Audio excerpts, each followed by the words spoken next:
Bom, boa noite a todos, a todas.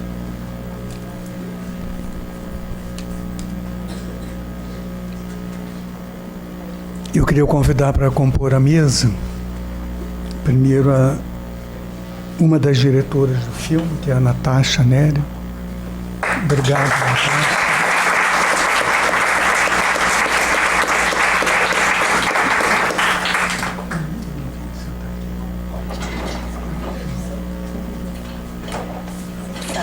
E o filme é um equívoco não, uma falha aqui no cartaz, é porque o filme é da Natasha Nery e do Lula Carvalho, que está aqui presente também. Queria convidar o Lula também para participar, por favor, da mesa.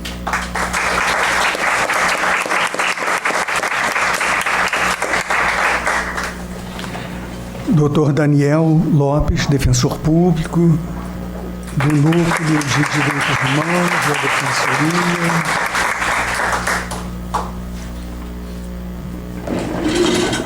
Obrigado.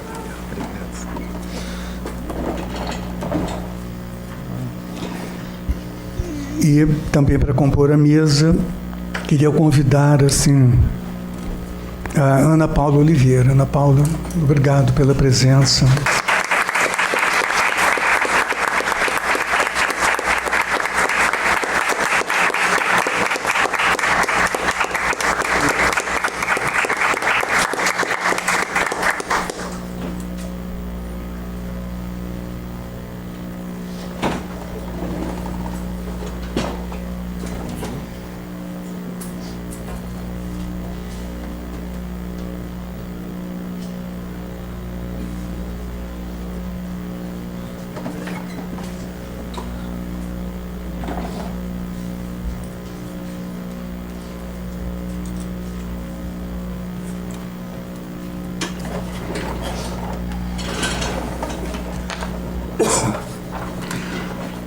Bom,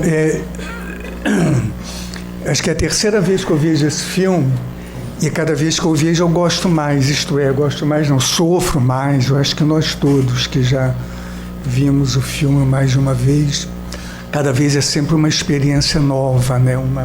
É um modo diferente de ver, de ouvir, né? E hoje, principalmente porque esse filme é passado aqui na Escola da Magistratura, né? Na Emerge. Esse evento aqui hoje, ele integra o Fórum Permanente, que tem o nome de Fórum de Política e Justiça Criminal, que é um fórum que integra a Escola da Magistratura e que foi criado esse ano.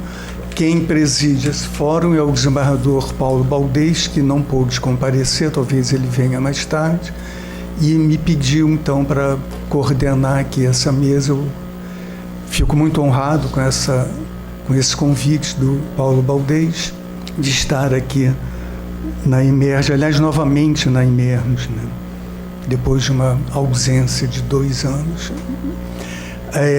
Agradeço a presença do desembargador Ciro Darlan, que faz parte da resistência democrática no Poder Judiciário, e é integrante da Associação Juízes para a Democracia, a JD, que tem feito nos últimos anos um papel importante nessa resistência, especialmente a partir desse ano de 2019. Mas eu passo a palavra inicialmente a Natasha, depois ao Lula, e agradecendo a Natasha aí da disponibilidade dela de trazer o filme, de comparecer. Então, muito obrigado, Natasha. É uma honra e uma alegria, apesar do filme não ser alegre, mas é uma grande honra para a Emerge contar aqui com a sua presença e com o seu filme e do Lula. Boa noite a todos. Obrigada pela presença. Quero agradecer muitíssimo o desembargador Sérgio Verani. É uma grande referência para qualquer pessoa que estuda assassinatos cometidos pelo Estado, né? Ele é autor do primeiro livro sobre esse tema aqui no Rio de Janeiro, Assassinatos em Nome da Lei, uma pesquisa feita ainda no período militar, né? Sobre os primórdios dessa ordem de serviço de 1969, que criou os chamados autos de resistência, né, e previa a não prisão em flagrante de policiais que cometessem homicídios. Então ele fez toda essa pesquisa histórica e pesquisa de processos, né, da década de 70. Então uma grande referência para todos nós que militamos, né, nessa luta contra a desumanização de pessoas acusadas de terem atentado contra a polícia, né? Também é uma satisfação muito grande ter esse debate, esse cine-debate como parte do Fórum Permanente presidido pelo Dr. Baldez, porque em 2009, quando eu comecei a pesquisar a tramitação de homicídios, os poucos, né, os 2% que têm uma denúncia e vão parar na justiça, né, eu comecei a fazer pesquisa de campo nas varas dos tribunais do júri, e o desembargador Baldez era do 2º Tribunal do Júri, né, e foi muito atencioso, permitiu que a gente tivesse acesso a todos os casos, né. Então, deu uma ótima entrevista para a gente. Me lembro dele, a dignidade com que ele presidia as audiências, inclusive em casos como naquela audiência em que existem algumas perguntas que violam os direitos dos familiares, né? Perguntas que não têm nada a ver com os fatos, né? Mas perguntas que são feitas pela defesa. O desembargador Baldez sempre pediu para a defesa se ater aos fatos, nunca permitiu que família nenhuma passasse mal ali no 2º Tribunal, né? Então, sempre interviu de uma maneira democrática, porque existem formas de você fazer a defesa sem violar os direitos humanos do outro, né? Então, ele sempre teve muito cuidado com isso. Não à toa, ele hoje em dia faz parte do Comitê Estadual de Prevenção e Combate à Tortura, como representante do Tribunal de Justiça. Também é uma grande alegria que o Tribunal de Justiça faça parte do Comitê de Prevenção à Tortura. E além de outras pessoas que são parte dessa resistência dentro do direito, como a doutora Daniela Prado, que já foi coordenadora das audiências de custódia, né, uma perspectiva humanizadora da custódia, a doutora Simone Schreiber, que já exibiu o nosso filme no Centro Cultural de Justiça Federal, na Faculdade de Direito da Unirio. São pessoas que dentro do direito têm uma preocupação muito grande, né, de pensar qual é o papel dos operadores do direito diante dessa política de segurança pública que está posta não só com essa virada de governos de direita, mas há 30 anos, né, uma política de segurança pública que tem a morte como uma forma de controle social de pessoas negras e pobres nas favelas, né? Então são referências dentro do direito, né, de que qual é o papel de cada magistrado, cada promotor, cada defensor diante dessas pilhas de inquéritos e processos que chegam diariamente a seus gabinetes, né, em suas mesas, né? Como olhar para aqueles papéis sem desumanizar as pessoas que estão colocadas naqueles papéis como números, né? Registros de ocorrência que tem números. Eu me lembro como é difícil pesquisar a justiça, né? Quando eu fui fazer a entrevista com o Dr. Baldez, ele falou, olha, não é com alegria que eu te digo isso, mas eu não tenho condições, que a gente perguntava, como é que a gente tem acesso aos homicídios, como é que a gente sabe qual é o volume de homicídios praticados pela polícia que estão tramitando aqui nessa vara. Isso é uma crítica que a gente ainda pode fazer, o Tribunal de Justiça não é capaz, ninguém é capaz de saber numa vara, num cartório, a porcentagem de casos cometidos pelas polícias. Não existe um marcador no Tribunal de Justiça. É uma grande dificuldade dos pesquisadores fazer o fluxo, né, ao longo do sistema de justiça. A gente, no registro de ocorrência na Polícia Civil, a gente tem um banco de dados com uma categoria, né, que hoje em dia é homicídio decorrente de intervenção policial, já foi homicídio proveniente de auto de resistência. No Ministério Público também não tem um marcador e no Tribunal de Justiça não tem um marcador, né? É preciso modificar a forma de produção de dados do Tribunal de Justiça para que a gente saiba o volume de casos que estão tramitando, né, que foram crimes cometidos pelas polícias. Eu me lembro do desembargador Baldez falando, olha, eu adoraria ter esse dado para te dar, mas o Tribunal de Justiça eu não tenho como saber. Então, fazer pesquisa sobre essa temática dentro das instituições de justiça é um verdadeiro garimpo, né? Então, muito me alegra estar aqui hoje, porque a gente vem fazendo há 1 ano uma série de debates sobre o filme nas universidades, nas escolas, nas favelas. Já exibimos na Associação de Defensores, já fizemos a estreia em parceria com a OAB, com a Defensoria. A OAB levou para todas as sessões da OAB do Rio. O Ministério Público exibiu, mas a gente não tinha passado ainda dentro de uma instituição do Tribunal de Justiça. Então, eu acho muito importante que a gente traga essa reflexão sobre os procedimentos cotidianos da justiça para dentro da justiça, né? Bem, e aí eu venho de uma trajetória acadêmica inicialmente, né, fazendo pesquisa na área da antropologia do direito.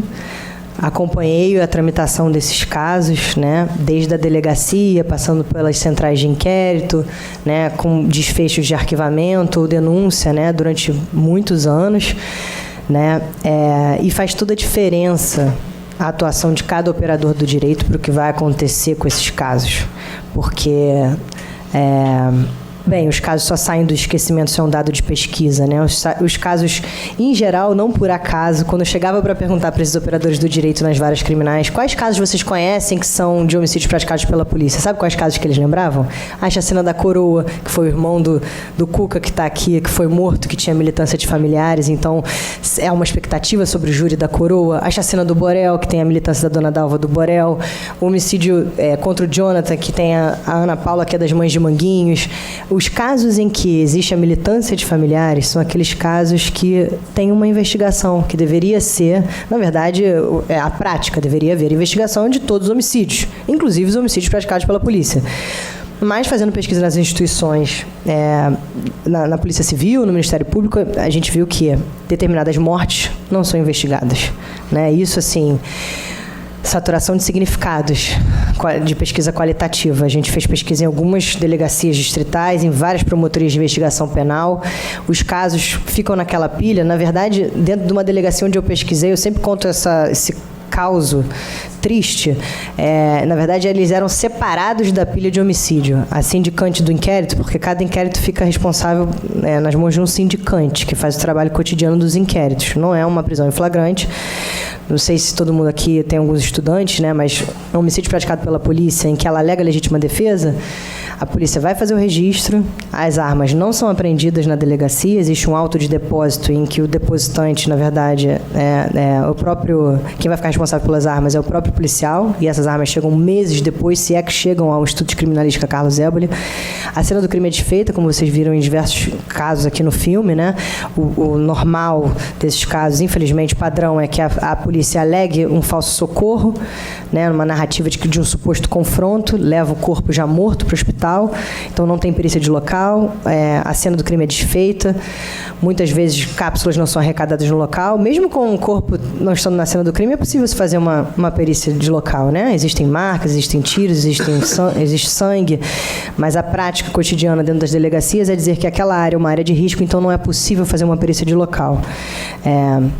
Quando a divisão de homicídios foi criada em 2011 aqui no Rio, ela pegava todos os homicídios, menos os homicídios provenientes de autos de resistência. Foi preciso muita luta, só depois dessa CPI dos autos de resistência em 2015, depois que o Fernando Veloso foi depor na CPI, que eles passaram a pegar casos de 15 áreas integradas de segurança pública, um total de 21 ou 22 delegacias ainda, só da área central daqui do Rio e de áreas de Zona Sul, que pouco tem casos de autos de resistência. Quando tem um morto na favela de Manguinhos, por exemplo, o caso vai para a 21 DP. Continua tendo o corporativismo entre a 21 DP e a UPP de Manguinhos. Continua havendo uma inércia nessas investigações.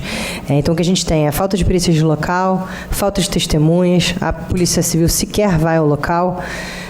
Quem vai à delegacia são os familiares. Quando eles conseguem romper a barreira do medo, quando eles têm movimentos sociais de familiares amparando essa família que acaba de perder seu filho, né?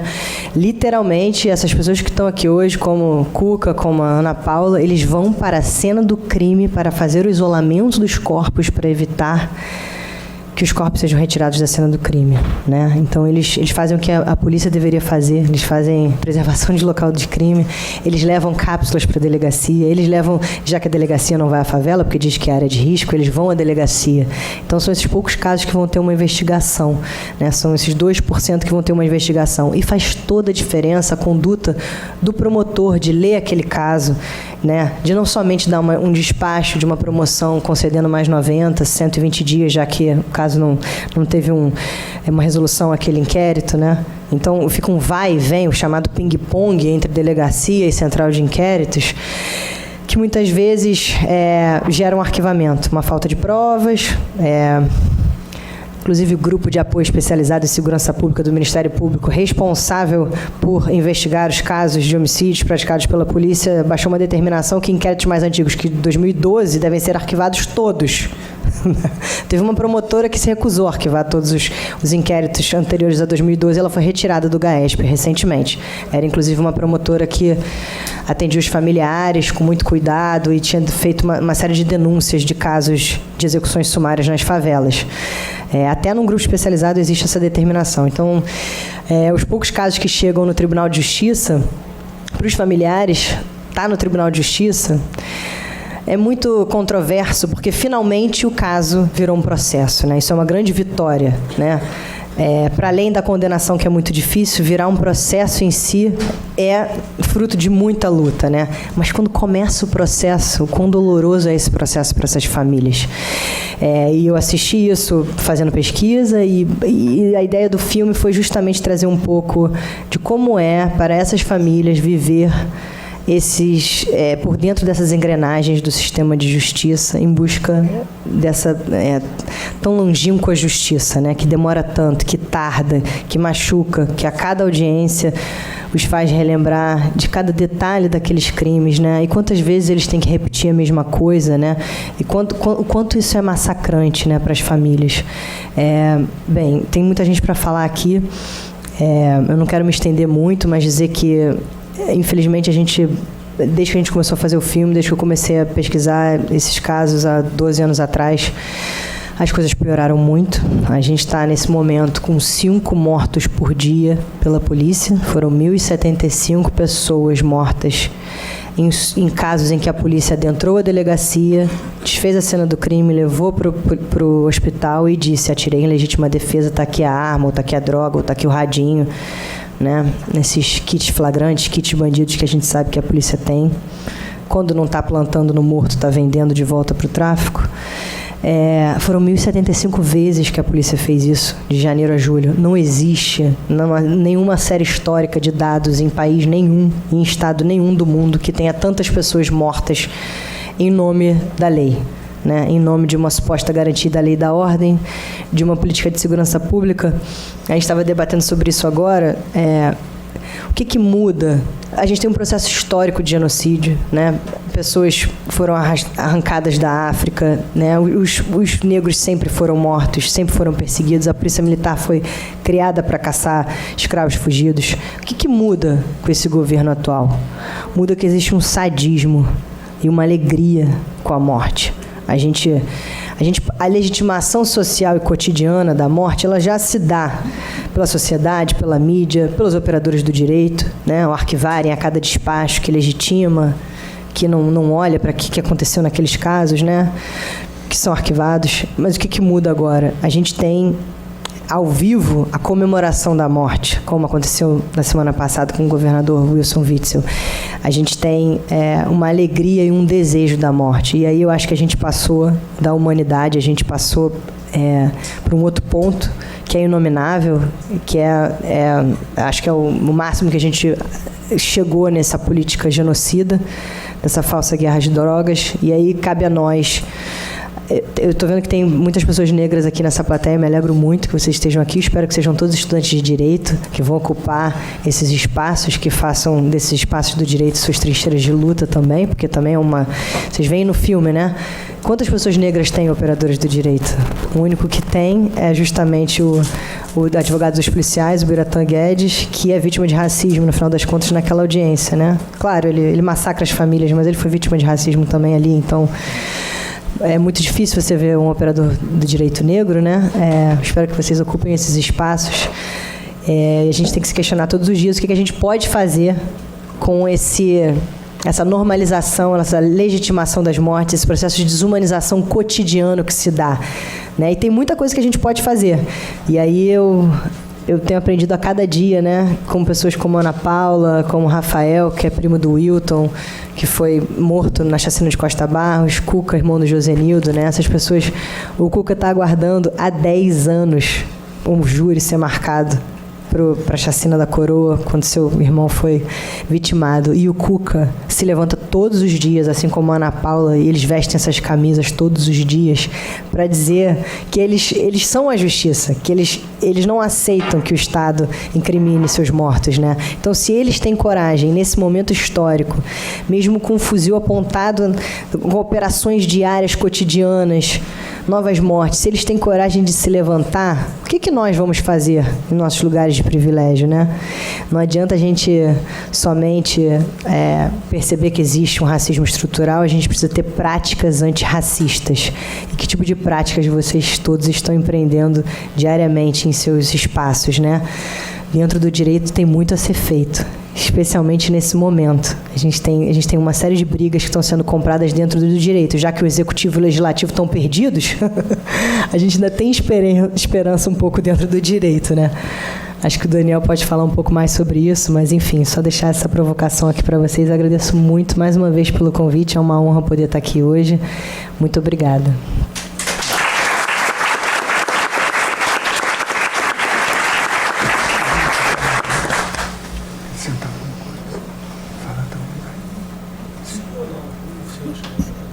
Eu passo a palavra ao coautor do filme, Lula Carvalho. Boa noite, gente. Na verdade, eu vou ser bem breve. A minha história de entrada nesse filme é porque eu faço cinema. Então, aqui, até diante das pessoas que estudam, que estão mais diretamente ligadas à justiça ou a esse assunto, eu não sou exatamente a pessoa que faz parte disso. E o que me chamou a atenção e que eu acho que inicialmente me fez querer participar junto com a Natasha e ajudar ela a fazer esse filme foi um dia que ela chegou em casa contando que nessa pesquisa que ela estava fazendo nas delegacias tinha uma pilha de não é inquérito? Inquérito. De inquéritos. Você vê como eu sou limitado, mas tudo bem. O que importa é a essência, né, das coisas. E ela dizia que na delegacia tinha uma pilha que as pessoas falavam, não, isso aqui é autorresistência, isso aqui não importa. E ficava ali jogado aquilo ali, né, e não virava nada. Então isso foi o que a mim, a questão da autorresistência entrou para mim dessa maneira.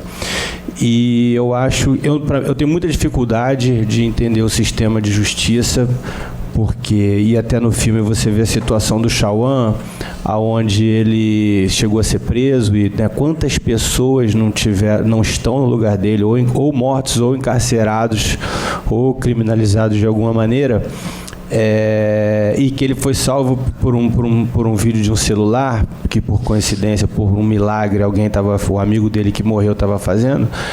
Mas o tempo todo tinha câmeras do Estado na viatura. Eu não consigo entender, não entra na minha cabeça como é que a primeira coisa, não, ok, dá a câmera do carro para ver. Eu não consigo entender, não entra na minha cabeça, porque na verdade só foram ver o material de uma prova que é do Estado, que é paga pela gente, que é uma lei, e ninguém viu. Eu não consigo entender, não entra na minha cabeça. E no caso da Ana Paula, né, como ela diz também no filme, um policial que já havia cometido assassinatos e estava de novo, não entra na minha cabeça. Eu tenho muita dificuldade e eu tentei, de alguma forma, com a minha pequeniníssima contribuição da minha profissão, tentar fazer alguma coisa à altura de uma situação tão grave, tão séria. E eu acho que o filme, né, agradecendo também aqui o convite, ele foi feito para chegar exatamente nesses lugares, né? Não só o público em geral, mas principalmente nas instituições que estão mais diretamente ligadas à questão da justiça ou de ensino, no caso aqui de justiça e de ensino.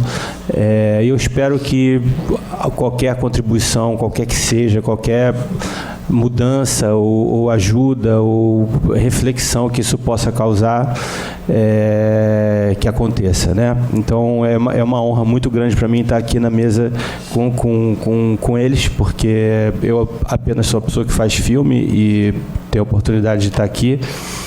E então vou passar a palavra, que eu acho que tem muito a ser dito aqui. Obrigado. Boa noite.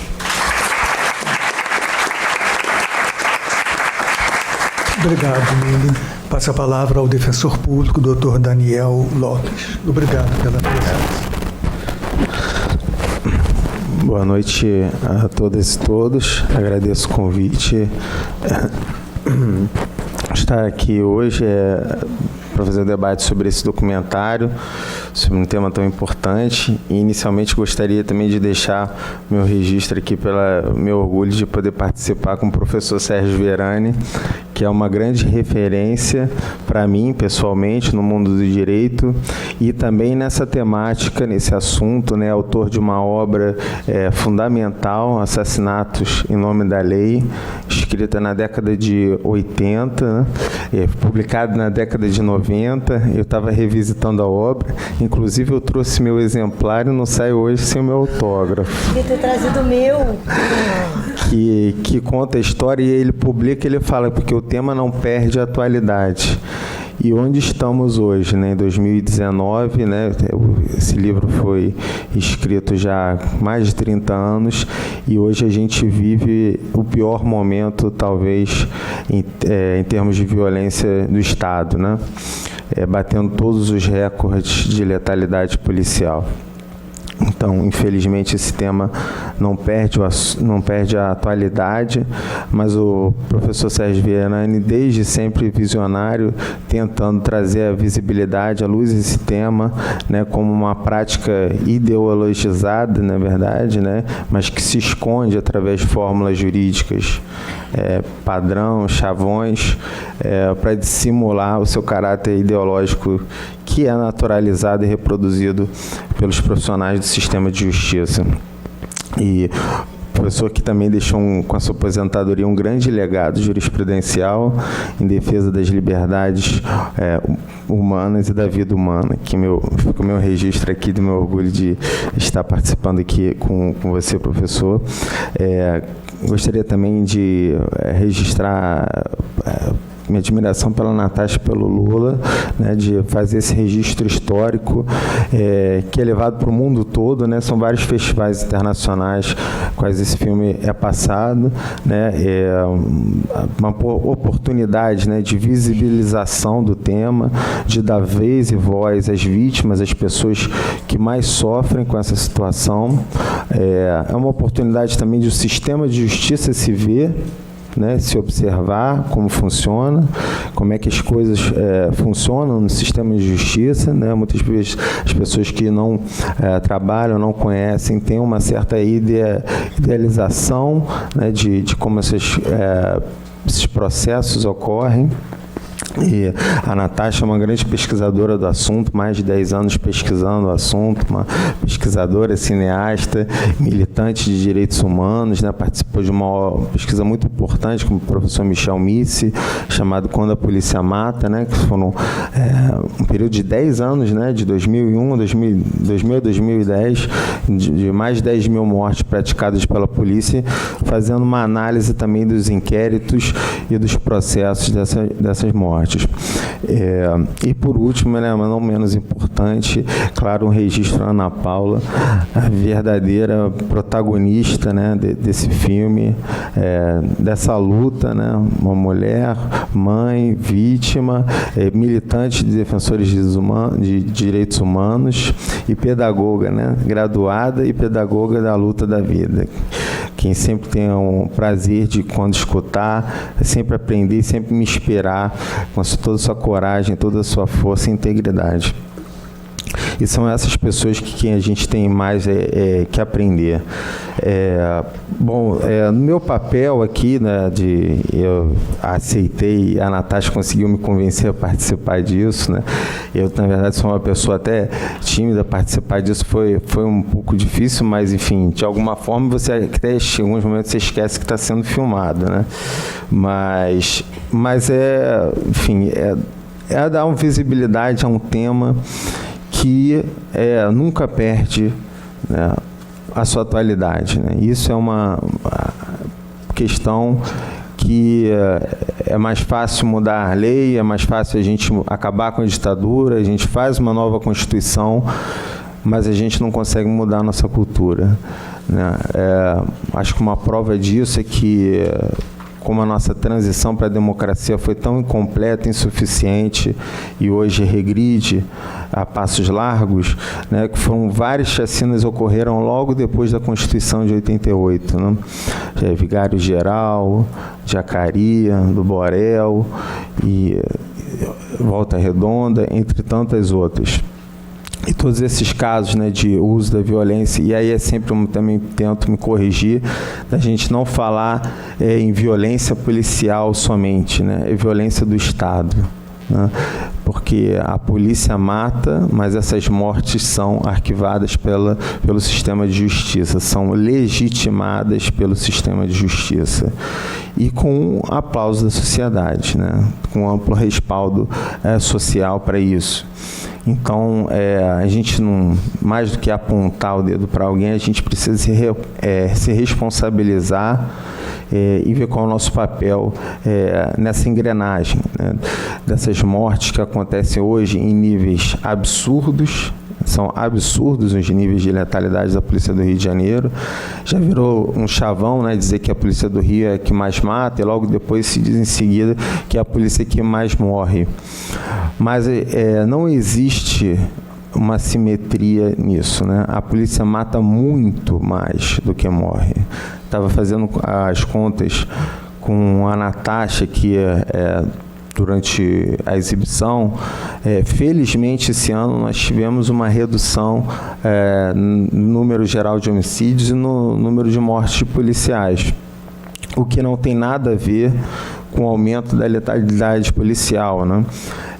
Existem algumas insinuações levianas, de certa forma, desonestidade intelectual, você fazer essa correlação. Ao meu ver, não é possível atribuir nenhuma ação do Estado com redução de letalidade policial, somente o aumento da letalidade.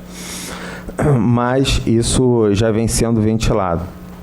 E essa questão da violência, que não é somente policial, porque a polícia não mata muito porque ela é mal treinada. A polícia não mata muito porque há desvios individuais de conduta. A polícia mata muito porque é isso que se espera dela. E hoje, mais do que nunca, se estimula que ela mate, né? Seja porque entende-se que isso é uma forma admissível de combate à criminalidade ou eficiente de combate à criminalidade, o que também não é verdade, né?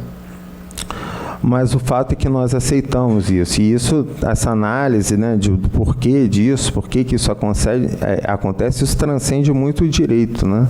Isso vem das nossas raízes históricas, culturais, e de como o sistema de justiça não está imune a isso, né, a essas influências, né, de uma sociedade ainda muito marcada pelo racismo estrutural, institucional e várias outras formas que impactam nesses processos, né? Dos casos que não são investigados com a devida diligência, dos homicídios que não existem perícias de local de crime, que as perícias são mal realizadas, né? Que os casos não tem um mínimo de esforço por parte daqueles que são responsáveis para a investigação e aí delegam para os familiares realizar as investigações, as diligências, conseguir testemunhas. Os casos que muitas vezes as famílias são revitimizadas, né, porque são tratadas, porque a primeira coisa nesse caso, quando se preocupa, é saber quem é a vítima, o que ela fazia, se ela estudava, se ela trabalhava, se tinha envolvimentos. A gente já chegou num nível, né, a gente chama de doutrina Whitson, né, essas declarações do governador, no sentido de que se está com um fuzil tem que atirar na cabecinha. Isso é ilegal, né?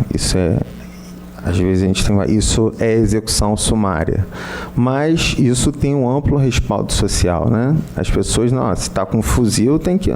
Só que a mensagem que está embutida nisso é que você tem um governador que já foi juiz, que já foi defensor público, que está ultrapassando a fronteira da legalidade, está estimulando o uso da força em nível letal, uso de arma de fogo, mirar na cabecinha para não ter margem de dúvida, ou seja, ele está estimulando a execução sumária. Ele está tornando o ato de tirar uma vida a um nível de aceitação muito amplo. Não que o Ministério Público vai denunciar alguém que esteja com fuzil, mesmo que tenha sido executado. Assim, se a pessoa tem envolvimento, dificilmente vai haver uma denúncia. Isso já é a prática no sistema de justiça.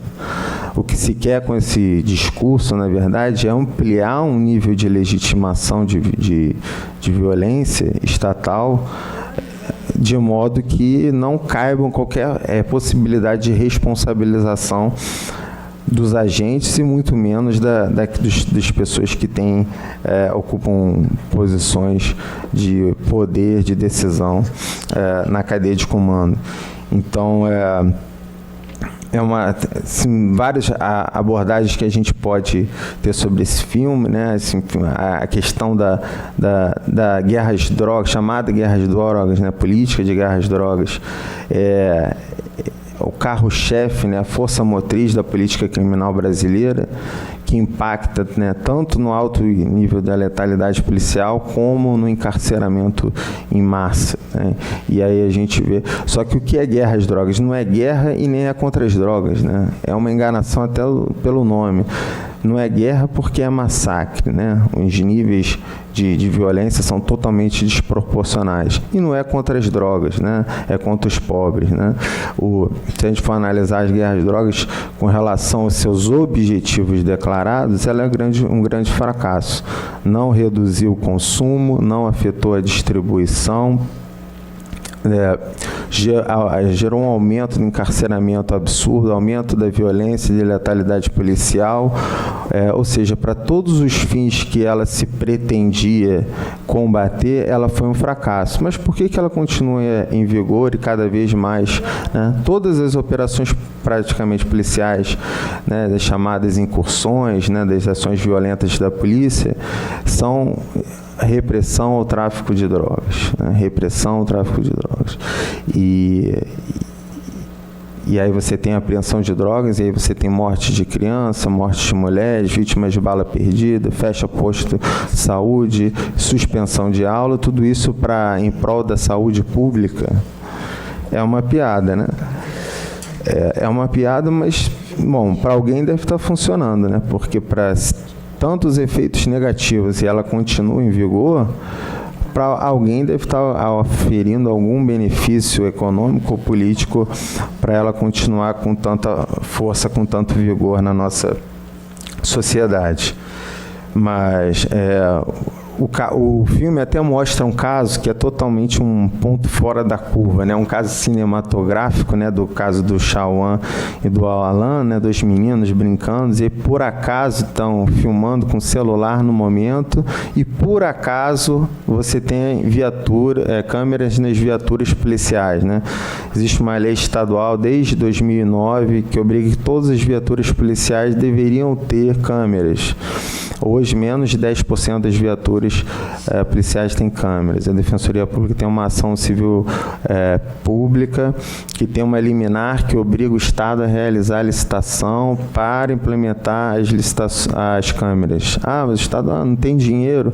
Ano passado, a intervenção federal injetou 1 bilhão e 300 milhões em segurança pública no Rio de Janeiro. Existe alguma licitação para implantar câmeras nas viaturas policiais? Não.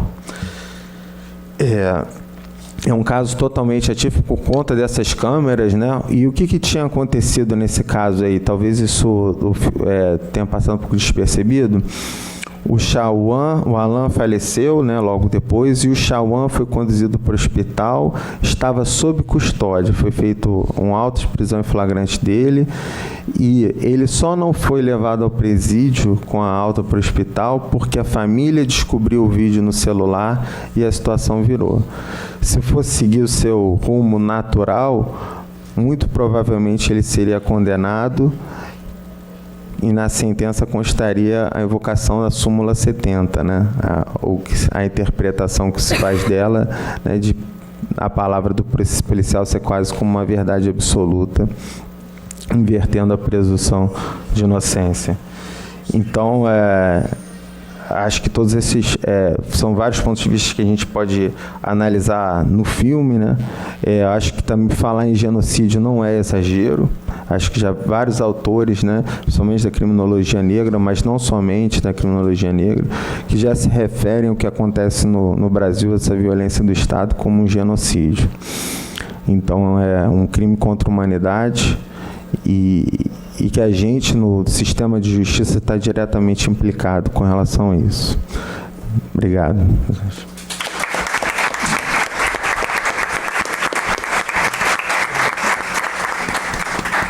Antes de passar a palavra na Paula, aí eu peço licença para também fazer algumas observações, talvez mais ligadas ao passado. Que eu estava observando no filme, até perguntei a Natasha, mas como é que você filmou aquilo? Ela não filmou aquela cena dos policiais pegando o corpo, né, da pessoa morta, e acha lá um pano vermelho. E foram eles que filmaram. Eles estavam fazendo um documentário sobre as operações deles. Sim. E aí um inimigo do Adonis, do piloto, vazou para a mídia e para a Comissão de Direitos Humanos. Uhum. Então, aquela cena é muito assim, impressionante, né? Porque é como se o corpo fosse um lixo, né? Era exatamente um lixo, né? Aliás, houve uma chacina, agora eu não me lembro, já tem muito tempo, deve ter quase uns 20, mais de 20 anos com certeza, uns 30 anos, em que os corpos foram jogados num caminhão de lixo. Eram 12 corpos. Nova Brasília. Foram na favela, foram acho que 13 corpos foram colocados num caminhão de lixo, literalmente. Era o lixo, né? Por isso que é um genocídio, né? Contra determinadas pessoas, aquele grupo de pessoas que são os negros, os pobres, enfim, assim, é um horror, né? Isso assim esse episódio da ponte que Daniel também lembrou, né, do governador pulando de alegria, mas não é só o governador, as pessoas ali também aplaudindo, né, assim, menos um. Eu vi alguém escrever como assim, como é que pode? E ficar alegre porque foi morta uma pessoa. Eu acho que é um momento muito difícil do ponto de vista humano, né? Mas eu estava lembrando que isso do auto de resistência, com que eu trabalhei durante muito tempo, quer dizer, fiz um trabalho sobre isso, o emprego do auto de resistência começa exatamente em 69, há 50 anos. São 50 anos. 50 anos, assim, passou muito depressa, né? Aí eu digo isso nesse livro, lembrado pelo Daniel, obrigado pelas suas gentilezas, assim. Foi uma portaria, menos do que uma portaria, uma ordem de serviço da Superintendência da Polícia Judiciária do antigo Estado da Guanabara, de 2 de outubro de 69. Então, foi uma ordem de serviço, não era nem do secretário de Segurança, era do Superintendente da Polícia Judiciária, dizendo que dessa data em diante, de 2 de outubro de 69, quase 50 anos, estava dispensada a lavratura do auto de prisão em flagrante, nos termos do artigo 292 do Código de Processo Penal. Esse artigo 292 da Lei Processual Penal é que fala que quando há resistência à prisão, o policial pode usar da força. Claro, pode pegar a pessoa, amarrar, botar algema, mas... E aí lavra um auto, que se chama auto de resistência. Usou de força para conter a resistência na fuga da prisão. Mas não pode matar. Só pode matar quando há legítima defesa, numa situação concreta de legítima defesa. E aí é curioso que isso foi, então, no auge da ditadura, né?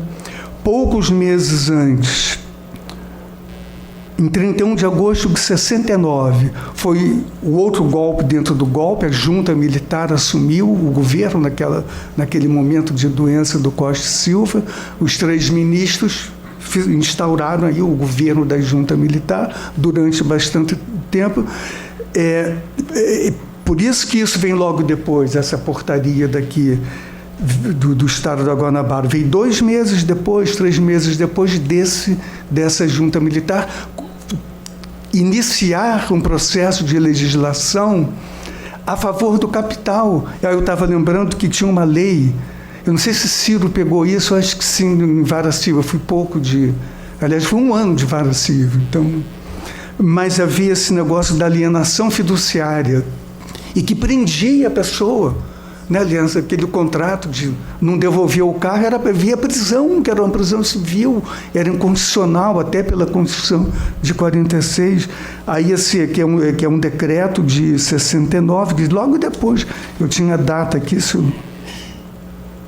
decreto de 69, decreto-lei 911, de 1º de outubro de 69, da alienação fiduciária.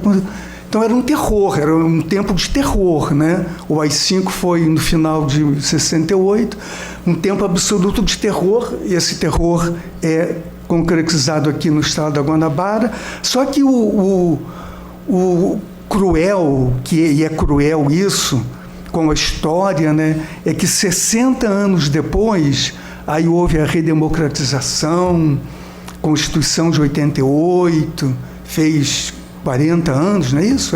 40 outubro, então, 40 anos, democratização e eleições para prefeito, governador, presidente, mas em relação a esse extermínio produzido pelo auto de resistência, ou com base no auto de resistência, isso não mudou.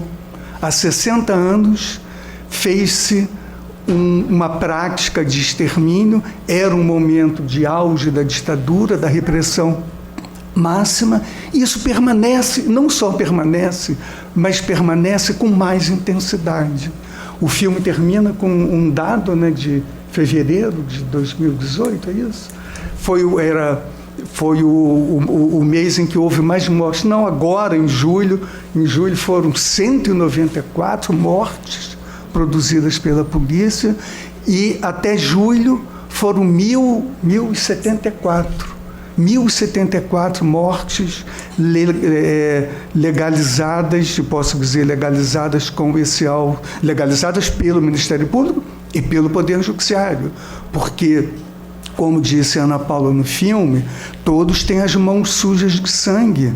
O Daniel também falou isso, não é só o policial que atira, que mata, não, o governador que incentiva isso, o presidente da República que incentiva, os anteriores, os secretários de segurança, os comandantes dos batalhões, o promotor quando pede o arquivamento, o juiz quando arquiva, todos esses têm as mãos sujas de sangue, não é só o policial que atira, ele é aquele que está ali na frente, né?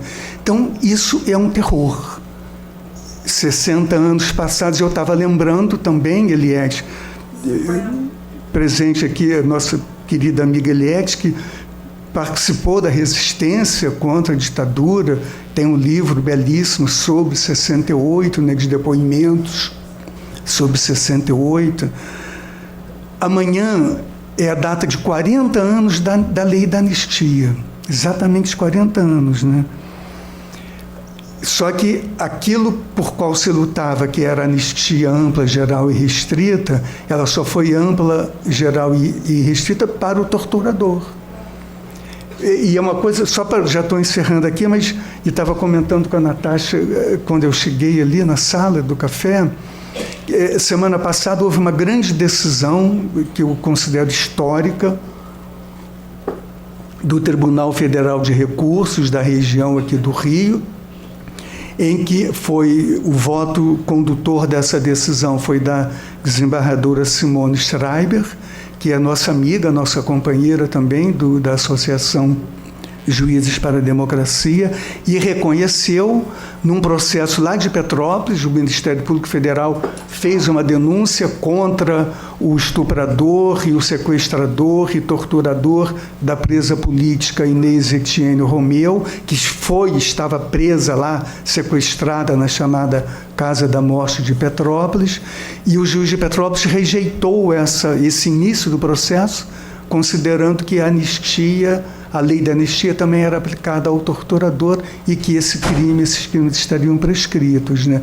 O Ministério Público Federal recorreu, isso foi julgado semana passada, aqui no Tribunal Federal de Recursos. O relator manteve essa decisão e aí a segunda desembargadora a votar, que foi a Simone Schreiber, votou no sentido de... E aí é um voto lindíssimo, assim, tem uma fundamentação histórica e reconhece que a anistia não se aplica a torturador. A lei da anistia não diz isso. Embora o Supremo Tribunal Federal, numa decisão horrorosa, uma decisão sem fundamento jurídico de 2010, há 9 anos atrás, o Supremo Tribunal Federal reconheceu, interpretou a lei da anistia, embora a lei da anistia não diga expressamente que ela se aplica a torturador, porque isso aí é incompatível. Torturador não pode ser anistiado. E o Supremo Tribunal Federal reconheceu isso numa decisão, e eu estou hoje convencido de que, por causa dessa decisão do STF de 2010, o extermínio teve um aumento muito maior. Porque não só no sentido de incentivar aí essas mortes, como também de elogiar torturador. Ninguém pode elogiar torturador. Elogiar torturador constitui um crime previsto no Código Penal, que é o que o presidente fez, que é o que o governador faz, incentivando aí essa matança, né? Então, essa decisão de semana passada, e eu considero que ela é uma decisão histórica, né? E é possível e é claro que aí vai ter recurso para o STJ, etc., mas a gente confia em que essa decisão seja mantida, né? Porque para tentar respirar um pouco um mínimo de Estado democrático de direito, né? Então, assim, para encerrar, não, curiosamente... estou falando muito, já vou concluir aqui. É porque é muita história, né? Então, só voltando aí à questão do auto de resistência, curiosamente, o primeiro auto de resistência que foi feito aqui no Rio, que foi em 69, e logo depois dessa portaria, dessa ordem de serviço, foi realizado por um conhecido policial, Mariel Mariscot, que compunha um grupo criado pelo general França, que eram os 11 Homens de Ouro, que era o Grupo Especial de Combate à Delinquência em Geral. Então, o Mariel era considerado um herói, né, a partir de 69. Depois ele acabou sendo processado, foi condenado e foi morto depois também, né? Mas era uma situação de início de aplicação desses autos de resistência. Então, isso é um horror, né, e causa mais do que um espanto, aterroriza a nós todos, né? Hoje eu soube, me mandaram um artigo que saiu na Folha de São Paulo, agora eu esqueci quem é o autor, eu acho que é um economista, chama-se não sei o que, Coutinho, ele falando sobre a estupidez O Círculo da Estupidez. E por acaso eu tinha relido agora, semana passada, um texto belíssimo de um escritor alemão. Ele, na verdade, ele é austríaco, mas escreveu em alemão e na língua alemã e viveu na Alemanha há muitos anos, que é o Robert Musil, M-U-S-I-L. Ele morreu em 43, mas ele tem uma obra assim belíssima. E ele tem um texto pequeno, mas que é maravilhoso, que se chama assim, Sobre a Estupidez, que eu acho assim, que é um texto escrito em 1936, ali no meio da guerra, já no nazismo. Mas ele fala isso, eu acho que a gente está vivendo aí esse momento aí que o Musil observou lá em 36, da estupidez. Assim. E a estupidez, e o Musil, eu lembrei desse texto dele, porque ele fala que a estupidez, na sua prática, conduz e realiza a brutalidade do policial, que é a ação pessoal dele, mas não é só a ação pessoal dele, na verdade é uma ação coletiva dessa estupidez aí, generalizada. Então a gente tem que lutar contra muitas coisas, né? São muitas lutas, né? E aí, como diz a Ana Paula, acho que foi assim que você falou, Ana Paula, no filme, eu anotei aqui assim, eu já tinha ouvido da outra vez que eu vi, além de você ter dito todos isso aí, todos têm as mãos sujas de sangue, né? E o que resta a nós, né? A nós resta se jogar na luta. Eu acho que não há saída sem se jogar na luta, né? Resistindo aí a essa estupidez generalizada, ideologizada e que parece que está mandando no mundo e que pode tudo, né? Então, eu passo agora com muita felicidade aí para ouvir mais uma vez a Ana Paula. Obrigado pela sua presença.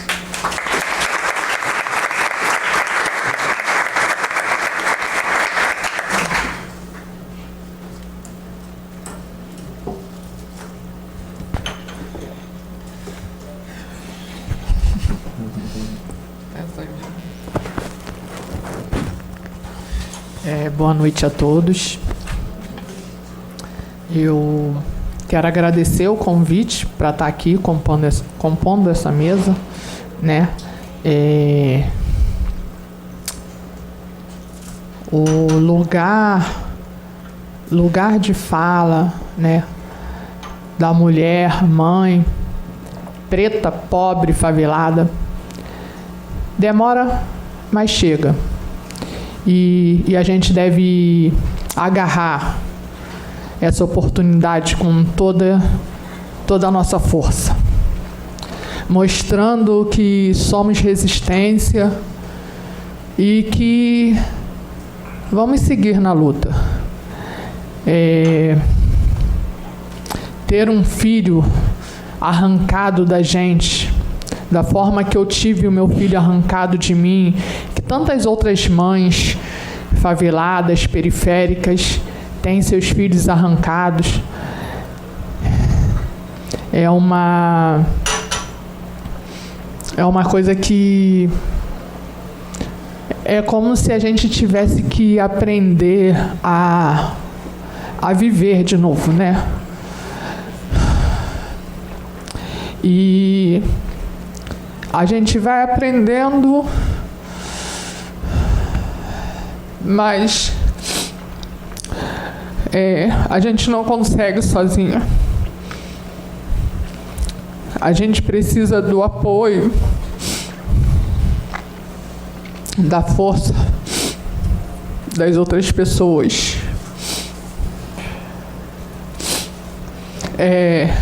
Para mim, estar aqui hoje, ocupando o lugar aqui nessa mesa, nessa escola, tem uma significância enorme.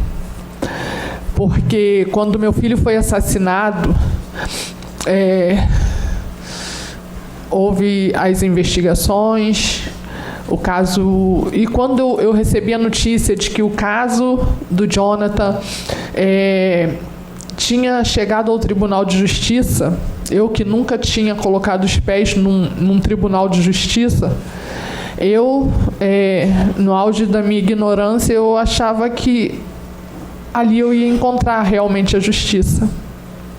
Lá se vão 5 anos.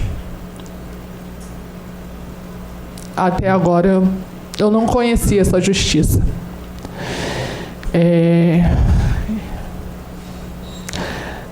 Tem praticamente mais de 1 ano que eu estou aguardando a marcação da data do júri popular. Mais de 1 ano eu aguardo.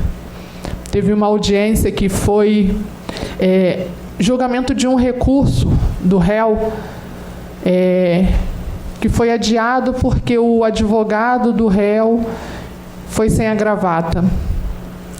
Então, assim, são vários deboches, sabe? Com a nossa dor, com a dor do familiar, com a dor de uma mãe, de um pai que tem um filho arrancado dessa forma. Mas quando eu consigo forças para estar aqui hoje sentada nesse lugar, para mais uma vez assistir ao filme, não que essa realidade esteja longe de mim, direto, né? Vivencio isso, sou acordada com helicóptero blindado da polícia, dando tiros, tudo isso. Mas tá aqui, como eu já falei outras vezes, para mim é uma forma de estar fazendo justiça para o Jonathan, porque cada vez que eu visto essa camisa aqui com a foto dele, é como se eu esfregasse mesmo na cara da sociedade o quanto de orgulho que eu tenho de ser a mãe dele e que podem me tirar tudo, mas nunca vão me tirar o direito de eu continuar sendo a mãe dele. E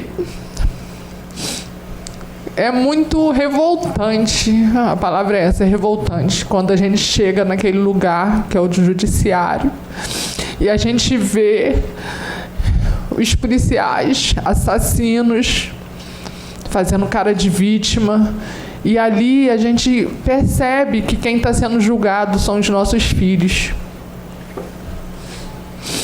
Não tem como dizer que não existe um preconceito, não existe um racismo, quando as perguntas direcionadas a nós, as testemunhas, tinha tráfico de drogas? Na favela onde você mora tem tráfico de drogas?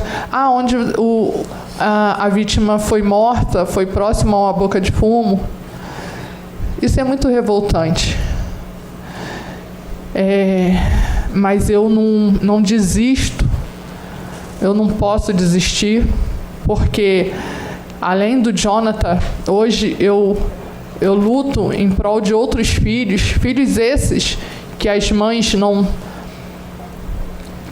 têm condições de saúde mesmo, de estar nessa luta, de travar essa luta, porque não é uma luta fácil, é uma luta muito árdua, e a gente encontra todo momento a gente encontra, em todos os lugares, até nos lugares mesmo de militância, de luta, a gente vê ali escancarado o racismo, todo o preconceito que é direcionado a nós, e preconceito esse que nos leva à morte, né? Mas eu falei para mim mesma e prometi para o meu filho que ele não seria apenas mais um número para a estatística de violência. E hoje eu tenho consciência de que quando eu levanto a minha voz, não é só em prol de justiça para o Jonathan, dando força mesmo para outras mães. E tem muitas mães que, assim como eu, hoje só estão de pé por conta que se agarraram nessa luta.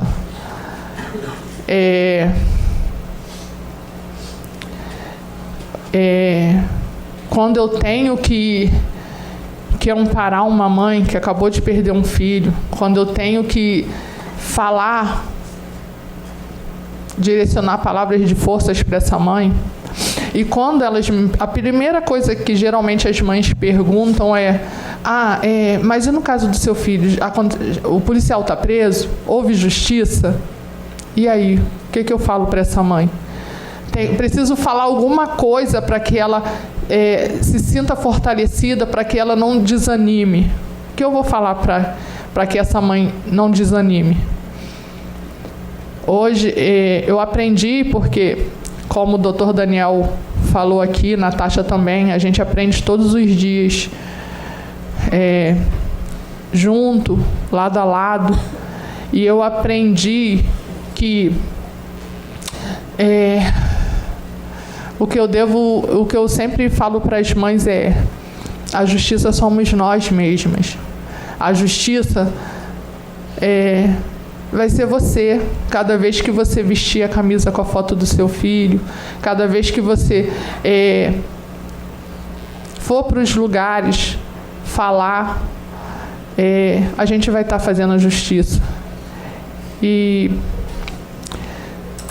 é muito importante a gente poder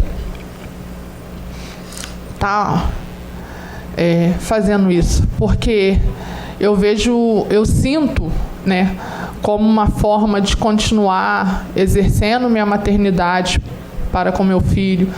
É como se eu continuasse cuidando do Jonathan. Então, isso para mim é muito importante. Essa luta é importante. Às vezes as pessoas perguntam: você é movida pelo ódio, pela revolta? Se eu fosse movida pelo ódio, pela revolta, eu acho que eu nem estaria aqui de pé, já estaria adoecida ou teria morrido, como tantas outras mães. Mas o que me move é o amor.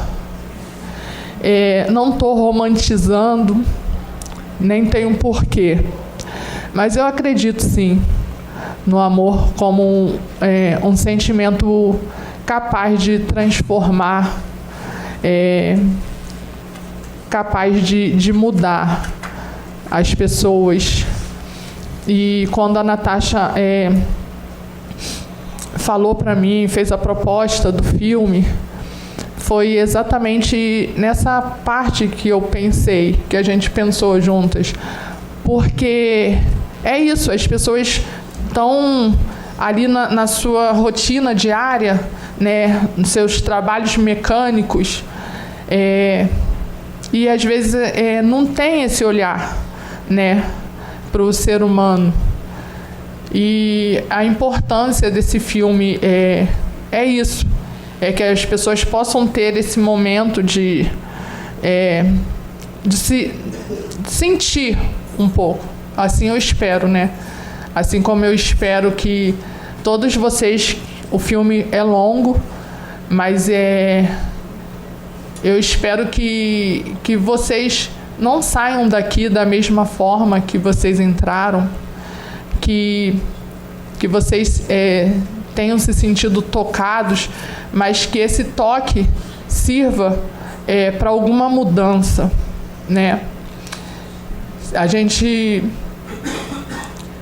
Vocês estão vendo aqui uma mãe que, mesmo despedaçada, mesmo sem um pedaço dela, está aqui. Eu tento de alguma forma deixar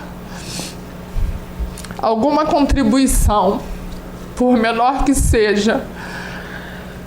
E eu acho que todos aqui nessa sala devem assumir essa responsabilidade também. Tem que chamar essa responsabilidade para si. A gente precisa se conscientizar disso, que as vidas que estão sendo exterminadas são nossa responsabilidade também. Quando a gente vê isso tudo que está acontecendo, aplausos quando uma pessoa é morta, isso é assustador, sabe? E quando eu falo que o judiciário tem as mãos sujas com sangue dessas pessoas, não só o judiciário, não só a grande mídia que fica aí, né, fazendo o que elas fazem, mas uma parcela da sociedade, né, que bate palma quando esses corpos são estirados, tem responsabilidade com isso também. Então a gente precisa se olhar e tentar, essa transformação tem que vir a partir de nós mesmos, porque não vai ser governantes, não vai ser ninguém. A transformação tem que vir da gente e a gente tem que se conscientizar que vidas dependem das nossas atitudes. E é o que eu espero, que cada um aqui possa assumir o seu papel diante dessa sociedade que está tão adoecida. É isso.